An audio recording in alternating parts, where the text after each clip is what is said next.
Hi, welcome to Ocean Yemi's channel. So, I'm just gonna do a quick one on the Menendez brothers. As you know, that how right they're trying to get them to do a resentencing. So, I'm thinking that how right they feel that they got new evidence or whatever's going on with them. So, what I'm gonna do, I'm gonna.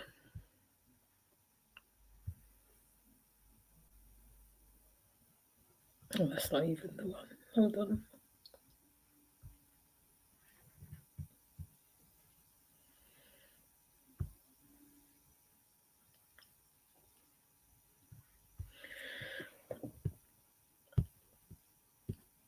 Okay, let's do this.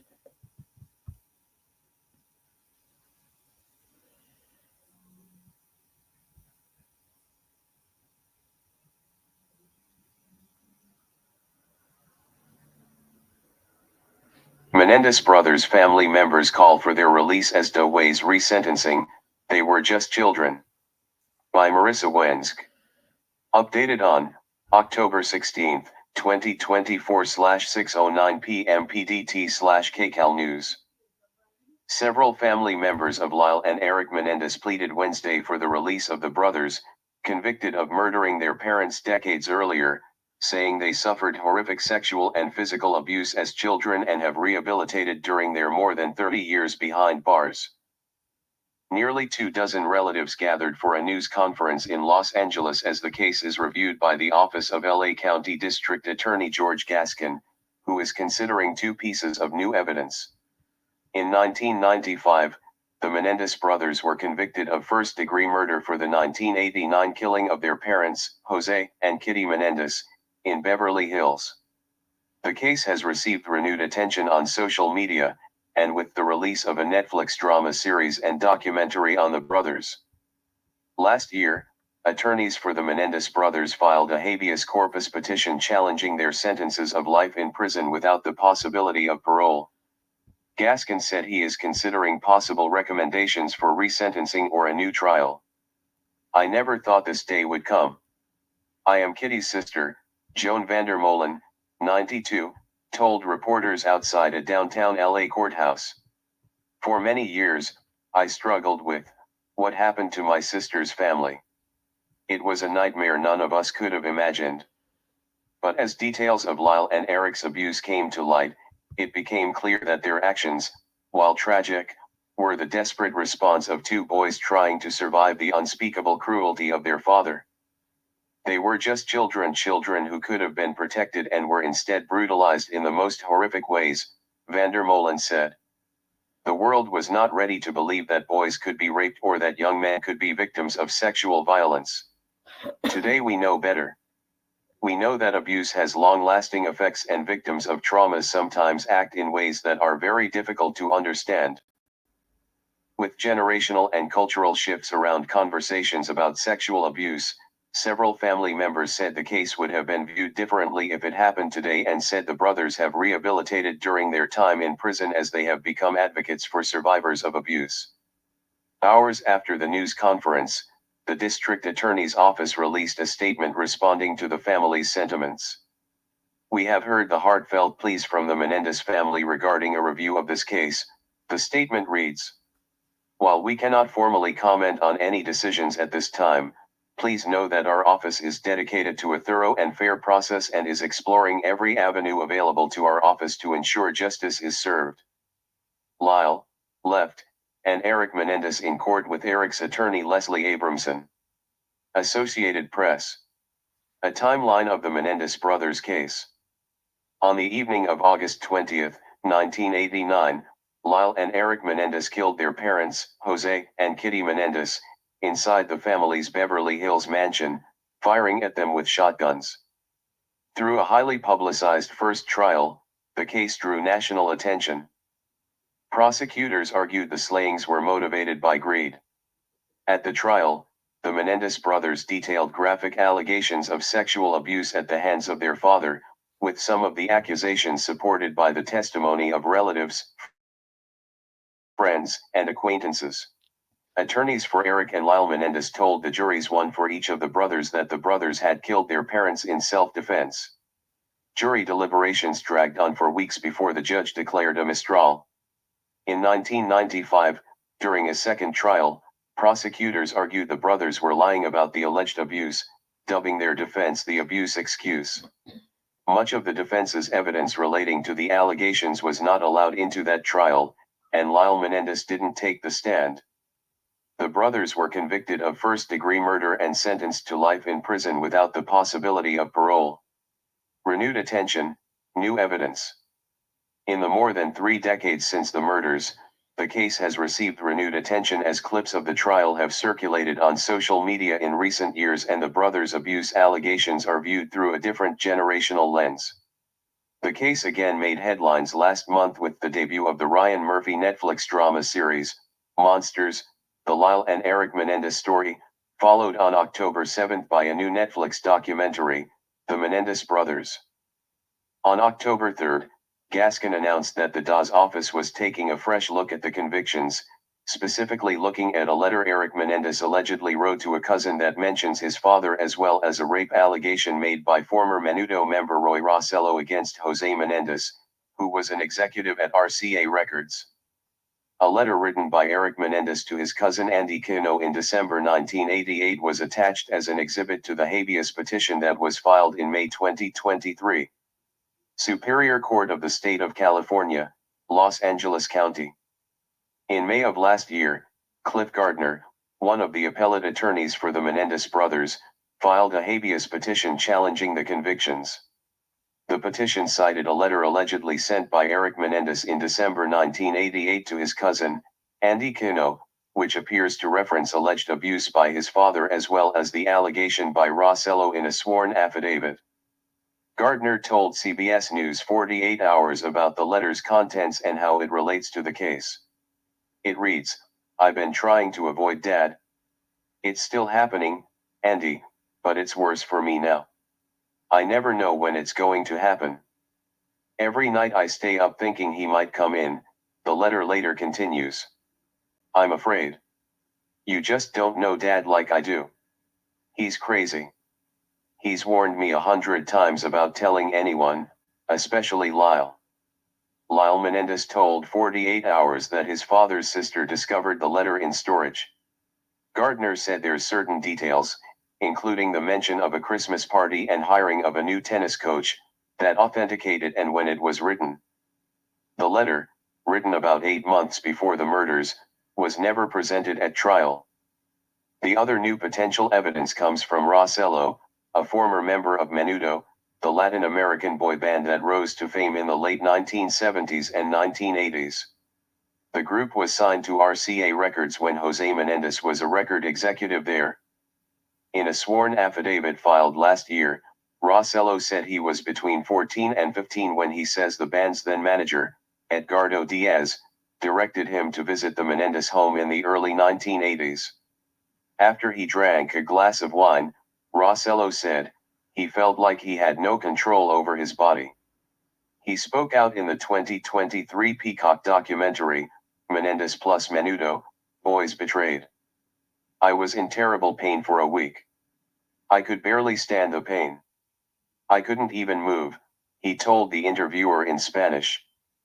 Rossello has alleged that Jose Menendez sexually abused him on 2 other occasions immediately before and after a performance at New York City's Radio City Music Hall. A new allegation and an old letter. Since the letter was never presented at trial, Gardner said it can now be used to back the testimony that Andy Quino, its recipient, delivered at both trials. Quino previously told jurors that his cousin Eric Menendez, at age 13, told him that he was being abused by his father. "Well, the state's position was that Andy was a liar," Gardner said. "Andy was making it up. This shows that Andy wasn't making it up. It's contemporaneous evidence from Eric to his cousin, Andy, about what was happening."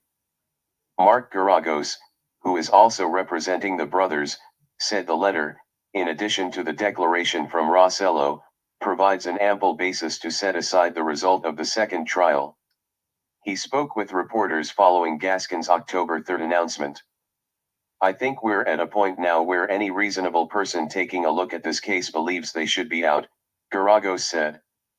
The habeas petition filed last year seeks to vacate the murder convictions since, according to Gardner, they don't apply to the crimes. Manslaughter convictions, for instance, would entail much less prison time. Lyle and Eric Menendez sit in court with their attorneys during their first trial. KCAL. The boys were abused as children. They were abused their whole life. And this is a manslaughter case, not a murder case. It's just that simple, Gardner said in an interview with 48 Hours. On November 26, the DA's office is expected to provide an informal response to the petition that could determine their fate. However, Gaskin has said he could also recommend resentencing for the brothers as another option, which he said he has done with more than 300 other cases since he was sworn in as DA in December 2020. Joan Vandermolen, the sister of Kitty Menendez, has long defended her nephews and supported their allegations of abuse. She told Vanity Fair this week that Gaskin invited her and other family members to Los Angeles for the Wednesday news conference. A statement about the event does not mention Gaskin or whether he will be attending. Both sides of the family united. On Wednesday, family members from both sides of the brothers' family spoke out in support of their release. Now, here we are, both sides of the family united, sharing a new bond of hope that with the re-examination of their case, a new outcome will be reached, hope that this 34-year nightmare will end and that we will be reunited as a family, said the brother's cousin and niece of Jose Menendez, Ana Maria Baralt. Baralt said there is no rehabilitative purpose in Eric and Lyle Menendez carrying out the rest of their life sentences in prison. She and other relatives said the brothers have joined rehabilitation programs and become advocates for children who are survivors of abuse. She also read a letter on behalf of her 85-year-old mother, Terry Baralt, who is Jose Menendez's sister. She said her mother could not attend the news conference in person since her doctors advised against it while she undergoes chemotherapy treatments. I wish to make it clear that I stand firmly with this family, the letter reads. My nephews have spent 3 decades in prison helping others. She wrote that they have shown great growth during that time, even earning letters of support for their release from supervising law enforcement officers. Millions across this country agree, she wrote. I implore the district attorney's office to end our prolonged suffering and release Lyle and Eric back to our family, she wrote. Ahead of the news conference, Vandermolen spoke with Vanity Fair and doubled down on her support for them. They didn't deserve any of this, she told the magazine. They were used and abused and there seems to be no end to it. Vandermolen said that during the second trial, when the judge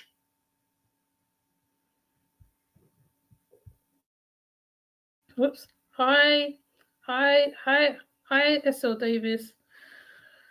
Well, they're gonna try to resentence the Menendez brothers. They're putting it under sexual essay evidence because there's been letters and stuff that's been produced that's come out, new evidence, meaning that how the cousin also was abused by their father as well. So they're saying how these guys have gone through rehabilitation, also helping out in programs with boys who's been in abuse or SA situations. As you can hear, there is a lot that they are talking about. The family wants this all to be reunited with Lyle and Eric. They also want this to be put behind them, but it did sound like it was a privileged thing to me because that's what I got from the Menendez's brothers' actions. That it was to do with privilege and greed, and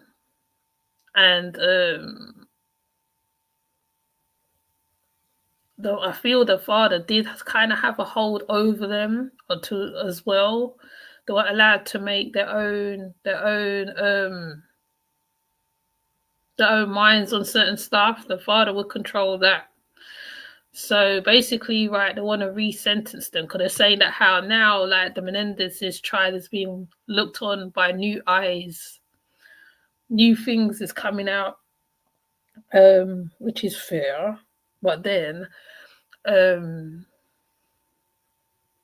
don't know. I guess that how right people have to see when someone comes out from prison because it can look what it is, and then it might not be what it is. And I'm not being heartless because of that, because we're seeing a lot of stories of males being sexually assaulted or essayed, and it always gets pushed under the carpet or whatever the case may be. It has to be really, really, really severe for things to get spoken about. And these guys, they made a big choice. Yeah. I feel they took a big step in deciding that they wanted to unalive their parents. By deciding you want to unalive your parents, it's like they had a sense of paranoia because they thought that their parents was after them. I feel that the mum just put up with certain stuff because she was a kept woman at the time. The father seemed very controlling, narcissistic. I mean, but then even without watching the monsters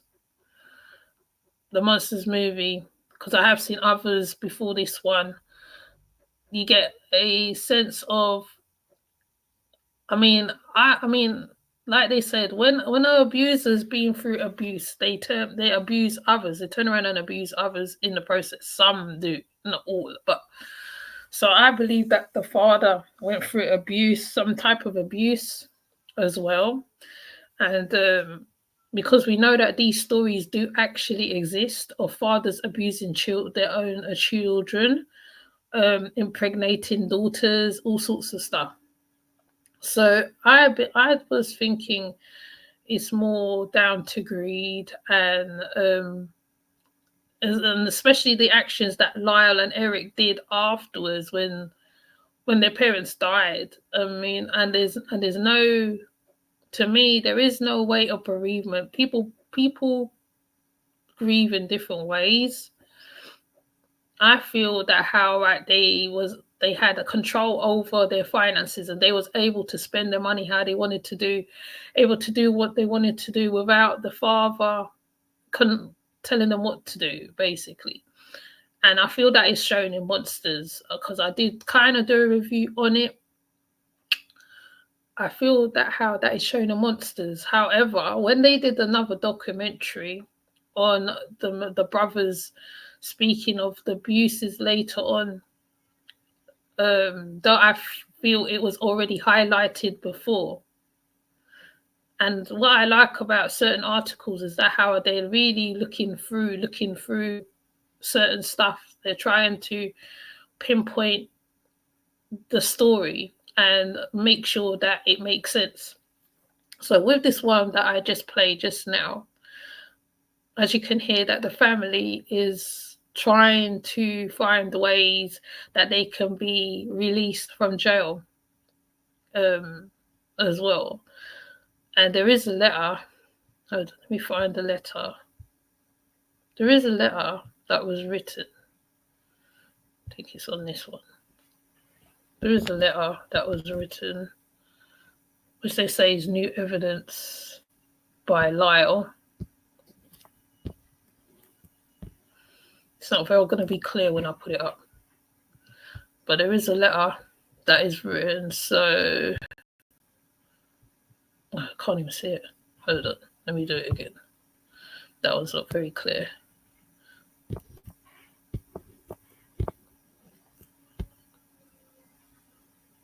So they're saying that this is the changer.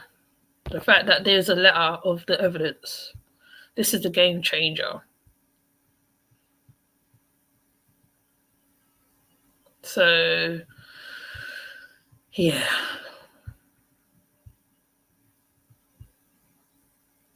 would not allow in much of the defense's evidence. There was no defense whatsoever that would be allowed. It was like the abuse never happened, she said. It wasn't fair at all. I don't know how the jury reached a verdict after a trial so nuts.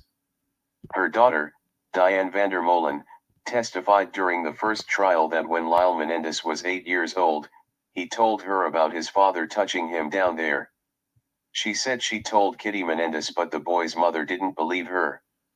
Diane Vandermolen could not testify about that conversation during the second trial since Lyle Menendez didn't take the stand in that trial. Her other daughter, Karen Vandermolen, said Wednesday that she grew up knowing and feeling something wasn't right. The feeling in their house and the father-son interactions were just off, but it was not until the first trial that the full horror of what they had to live through came to light, she said. No child should ever have to endure that kind of pain. This abuse trapped them. It was painful, and it terrified them. Meanwhile, Milton Anderson, brother of Kitty Menendez, has criticized Gaskin's recent handling of the case through a statement released Wednesday by his attorney, Kathy Caddy. Anderson believes his nephews should remain in prison, according to the statement. The Menendez brothers' cold-blooded actions shattered their family and left a trail of grief that has persisted for decades, the statement reads. Even Gaskin acknowledges there's no doubt about who committed this heinous act. Of the 13 relatives identified in a statement from the family as attending Wednesday's news conference, 10 were from Kitty Menendez's side of the family and 3 from Jose Menendez's side. Lyle and Eric have already paid a heavy price, discarded by a system that failed to recognize their pain, Joan Vandermolen told reporters Wednesday, her voice breaking. They have grown. They have changed. And they have become better men despite everything that they've been through. It's time to give them the opportunity to live the rest of their lives free from the shadow of their past, she said. Eric Menendez, left, in an October 31, 2016 photo, and Lyle Menendez, right, in a February 22, 2018 photo. California Department of Corrections and Rehabilitation via AP. Marissa Wensk. Marissa Wensk is a journalist based in Los Angeles. She has a bachelor's degree in political science from UC Santa Barbara and is a graduate of Columbia Journalism School. More from CBS News. Alameda County man convicted of sexually assaulting his partner. Get browser notifications for breaking news, live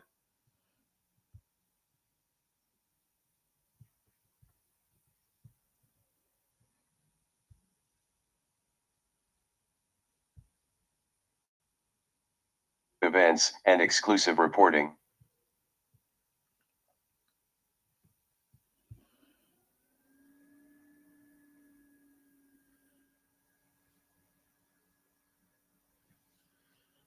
Okay, don't play up now.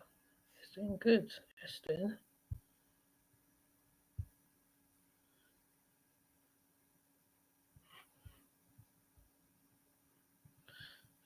Hold on, it's coming.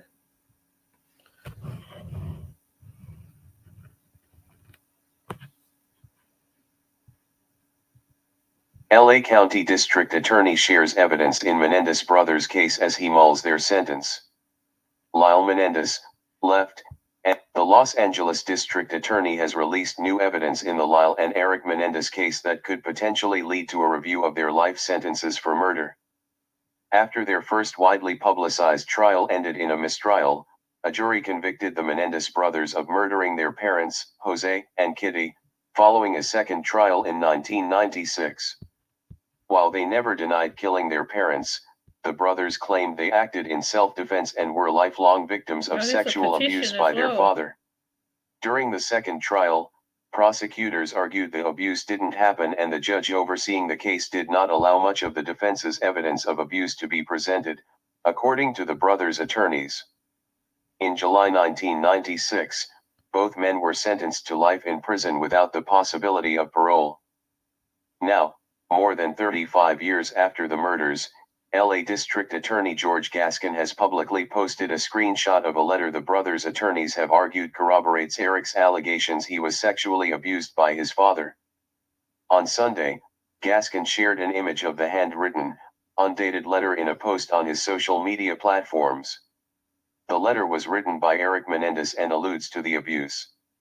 As of Tuesday, the post was no longer up on Gaskin's Instagram page. "I've been trying to avoid Dad. It's still happening, Andy, but it's worse for me now," the letter states. "I never know when it's going to happen and it's driving me crazy. Okay. Every night I stay up thinking he might come in." An attorney for the Menendez brothers confirmed the authenticity of the letter posted by Gaskin, saying, that's what is the new evidence, basically. That letter is what will probably make or break them, so they are able to come out of prison. Now, I'm gonna put up the timeline of their unaliving of their parents, because I feel this is important, because this is all part of the whole thing, really. And I still think that their actions was really calculated. People can say I'm wrong. It's very calculated. Oh, in my stomach. It's very calculated. It's like we have watched numbers of what they call it, monster size of children unaliving parents and stuff like that. We've seen the psychological Kelly Craig, I think her name is. Oh, hold on a minute. Oh, I don't know why people always come or something happens. I mean, I didn't have this much what you call it, interruptions. So what I'm gonna do, I'm gonna get to the timeline of this. It's an excerpt of a letter included in their May 2023 habeas. Let's see if we can get to the timeline. Because they really did a lot after they unalived their parents. I mean, yes, abuse is not on with the where abuse of any sort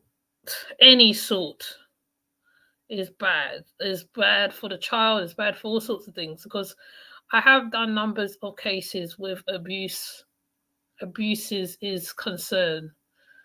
I think there is the worstest atrocities that happens in houses. A timeline of the Menendez brothers' murder case and the push to re-examine it. Eric Menendez, right, and his brother Lyle were convicted of murder in the 1989 killings of their parents.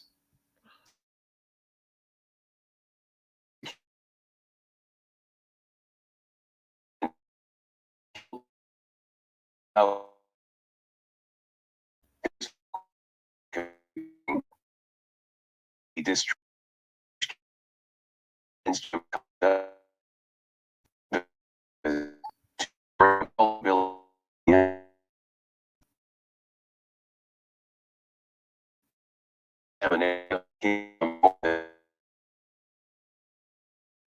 Menendez in their Beverly Hills home, leading to a high-profile prosecution of their sons Lyle and Eric, then 21, of the murders committed.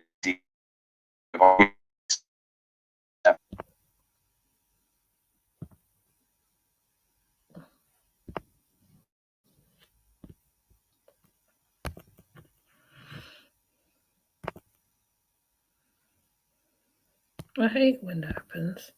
It messes everything up. Okay.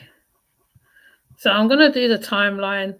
I might have to cut it up, which means I'm going to lose the chat, but I'm gonna do the timeline of what happened, because I think it's important, because of the movements did not make the movements is very calculated.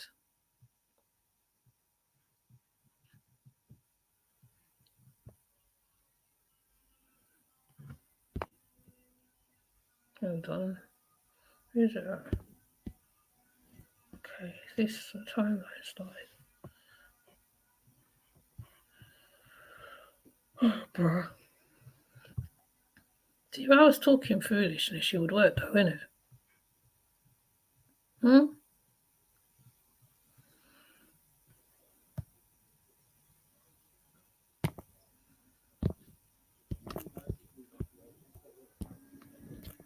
Let me see. Sorry, there's a lot here. Spaces right now. Can't be controlled.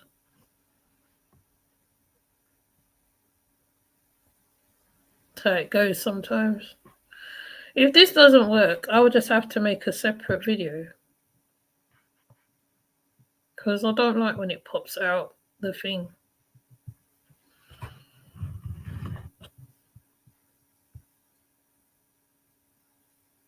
Where are you at? How to stop you? Okay, let's play again. A timeline of the Menendez brothers murder case and the... Okay, let's get to the timeline now, okay? Because that's what I'm here for. March 1990, Lyle is arrested by police and Eric turns himself in days later after they confess to their therapist. They are accused of first-degree murder. July 1993, the Menendez brothers go on trial in a Los Angeles courtroom, each with a separate jury, in a trial televised on court TV. Prosecutors argued that they killed their parents for financial gain. The brothers' defenses admitted they killed their parents but argued that they acted out of self-defense after years of emotional, psychological, and sexual abuse by their father. January 1994, both juries deadlock and cannot come to a verdict. October 1995, a retrial of the brothers begins, with one jury. This time around, much of the defense evidence about sexual abuse is excluded, according to defense attorneys. March 1996, the jury convicts both brothers of first-degree murder. July 1996, the brothers are sentenced to life in prison without the possibility of parole. The re-examination. Video ad feedback. May 2023, in the Peacock docuseries Menendez plus Menudo, Boys Betrayed, a former member of the boy band Menudo said in a sworn affidavit that he was raped by Jose Menendez when he was about 14. Attorneys for the Menendez brothers file a habeas petition asking the court to reconsider the conviction and sentence in light of new evidence from the Menudo band member and from a letter Eric wrote about the abuse prior to the killings. The attorneys ask the court to either vacate the brothers' conviction and sentence, or permit discovery and an evidentiary hearing in which they can provide proof. The document says, the Los Angeles County District Attorney's Office says it is reviewing the petition. September 2024, Netflix releases the crime drama Monsters, the Lyle and Eric Menendez story, a 9-episode series co-created by Ryan Murphy and Ian Brennan about the killings. The show is really more interested in talking about how monsters are made as opposed to born, Murphy says during a panel at an early screening of the show's first episode, according to Netflix. We try to not have too much judgment. August 1989, Jose Menendez, an executive at RCA Records, and his wife Kitty Menendez are shot and killed by shotgun blasts in their Beverly Hills mansion. Lyle called 911 and said, "Someone killed my parents." March 1990, Lyle is arrested by police and Eric turns himself in days later after they confess to their therapist. They are accused of first-degree murder. July 1993, the Menendez brothers go on trial in a Los Angeles courtroom, each with a separate jury, in a trial televised on court TV. Prosecutors argued that they killed their parents for financial gain. The brothers' defenses admitted they killed their parents but argued that they acted out of self-defense after years of emotional, psychological, and sexual abuse by their father. January 1994, both juries deadlock and cannot come to a verdict. October 1995, a retrial of the brothers begins, with one jury. This time around, much of the defense evidence about sexual abuse is excluded, according to defense attorneys. March 1996, the jury convicts both brothers of first-degree murder. July 1996, the brothers are sentenced to life in prison without the possibility of parole. The re-examination. Video ad feedback. Prosecutors review new evidence in Menendez murder case. 221, source, CNN. May 2023, in the Peacock docuseries Menendez plus Menudo, Boys Betrayed, a former member of the boy band Menudo said in a sworn affidavit that he was raped by... Okay, I'm not going to keep playing it over and over, okay, because it's a lot in there. So, what we're going to do, before I leave this right now, I'm going to play a bit of their...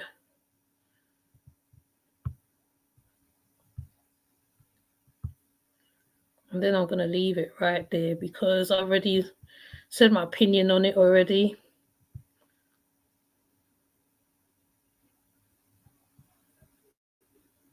Hopefully it's going to play. I'm hoping. I'm not in my usual spot, you know. Hope it plays. If this one doesn't play... People might say that girls don't belong. They're too weak, too delicate. You'll have nothing to lose if you're doing it from the heart. Laura Anova, Guinness World Record.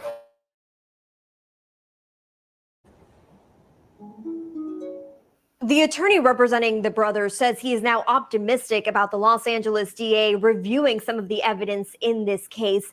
The question is not whether or not these two brothers killed their parents back in 1989 in that Beverly Hills mansion. They have admitted to doing so. So the question is, should they be serving this life sentence? Their attorney does not think so, and it's why he's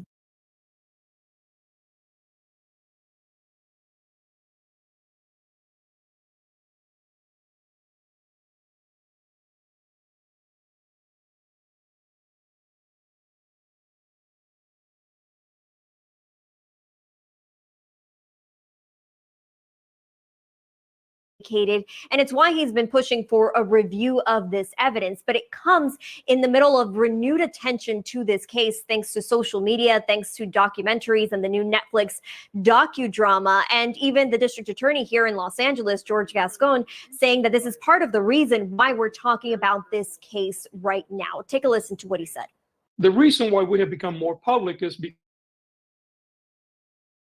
we began to get, many requests from media and others about where was the case. The case is actually scheduled for a hearing on November 29th, but for the documentary, quite frankly, we probably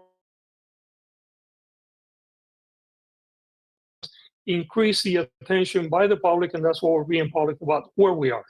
And the sexual abuse allegations are also back in the spotlight. And it is important because this is the central argument for the defense here. The defense says these brothers killed their parents because they were sexually abused by their father. So part of that new evidence, they say, essentially backs up this argument. One of the pieces of evidence is a letter that Eric, one of the brothers, wrote to a cousin detailing that sexual abuse before the murders. The other part of the evidence here is testimony from a member of the music band Menudo, who says that he too was sexually abused by the brother's father, Jose Menendez. And so the district attorney, who is now going through a re-election campaign, says he's reviewing all of this evidence and will eventually make a decision on what is appropriate in this case. The next hearing is scheduled for November 29th. But one of the things that both the defense team and the district attorney agree on is that essentially what they've said is that if this case were to happen today,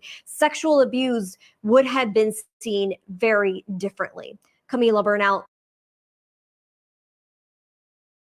And that is quite true. You can check by other cases as well, like how they deal with the SA cases. Even one time I saw a parole of a guy who essayed, I think, his stepdaughter, and it wasn't taken very lightly. It wasn't taken lightly, even though he looked like he was going to get off. So that is just key, because back them times that will never be heard of because of like the I'm trying to think of the word for it. the AIDS academic and different things that was going on around them times, you know. So there was so obviously, right, you know, children wasn't taken seriously, or there was lots of covering of these abuses going on in places. That's why when I talk about certain ones, like the children ones, which I haven't done in a while, because when you deep dive into that, it gets very emotional, because there are emotional cases what children go through, especially when they have to deal with that at such a young age. And it's that's why I always say that when people who's been abused are survivors, that they can turn around and they can help other people.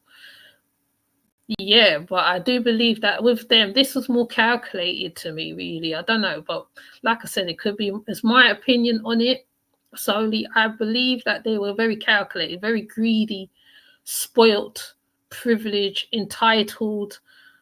I don't know, 500,000 words come to my mind right now, because you can tell by, like I said, the actions afterwards. Like, you know, even if they were, right, even if they had arms in their house or whatever, right, they seem very paranoid.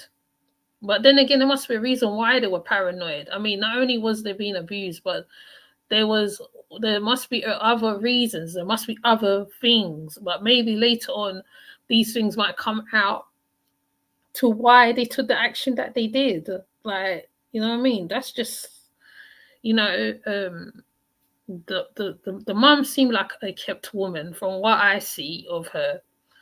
Right, she was a kept woman. So, you know, I feel that the mum turned a blind eye on a lot of stuff where it came to the brothers, or on a lot of stuff. You know, but like I said, like even though the Monsters on Netflix is very much a little bit of fantasizing there, I feel you kind of get more of a look into them in the Menendez, the brothers, the documentary. You know, you hear more of what happened to Lyle more. I feel, because I feel Lyle was more targeted, and Eric also, her parent allegedly did stuff to him as well. So that's all learned. So yeah. So I'm not really gonna do a long live on this, really, because as you see, my thing keeps going in and out today. So I feel that right now is left to be seen, because yes, I would say yes, be a help to other people who's been abused. Yes, I say be a champion for that. Yes, but at the same time, it's like the actions that you did that time was a bit severe. What you took, the actions took was like very severe, and it made them like, it looked like spoilt children, spoilt rich children, spoilt rich, as I say, rich kids, spoilt rich children. Like, you know, yeah, that's my conclusion to the whole thing. So I hear what the family is saying. They want to sweep it under the carpet. Yes, you want to get it sorted out. You want to make sure that your family is cleared. You are kind of tired that how you have this thing hanging over your family. But they took the action, right? They took the action. Nobody else told them to take it. They did it themselves. And on top of it, if the shrink didn't leak the tapes of him as well, I feel that this will be a whole different conversation. Like, you know, I mean, like, I would say it's good that how Eric or Lyle did give himself up, because it could have been like OJ Simpson, where there was what you call it, on a chase. It could have been like that sort of thing. But yeah, I definitely think that how the resentencing, I don't know. I'm mixed on that one. I'm not going to say, yeah, resentence them, it's going to change things. No, because you did such a severe action. It was such a big action. It's just like, I don't know. But like I said, I'm not going to be on here long because I want to also take out the bits where it keeps going in and out. And, you know, there's a letter now that's going to be used as evidence. So we'll see, innit? That's all we can say. We'll see how it's going to go. Right. And with that said, I'm going to leave it right there. Thank you, SL Davis, for coming through. And I'm going to leave it right there. I'm not even going to take it any. I think I've always said my opinion and how I feel on certain stuff. And it's just like Jeffrey Dahmer kind of situation, isn't it? Like I said, the killers always gets a lot of leverage. They get a lot of, you know, it's a little bit of it's a porn thing, I think, with crime porn with some people, but yeah, like I said, I'm just gonna leave it there. I ain't gonna prolong it. I ain't gonna go on. And you can go in the comments and you can tell me what you think about the Menendez being resentencing. That's why I did the poll, to see how you felt about them. Do you think they should come out? Do you think that they should be in society with such a big action that they took in the past? And I'm not saying that how are all criminals don't change, but you know, yeah. So with that said, I'm gonna leave it right there, and I'll see you in another live. Take care. Bye.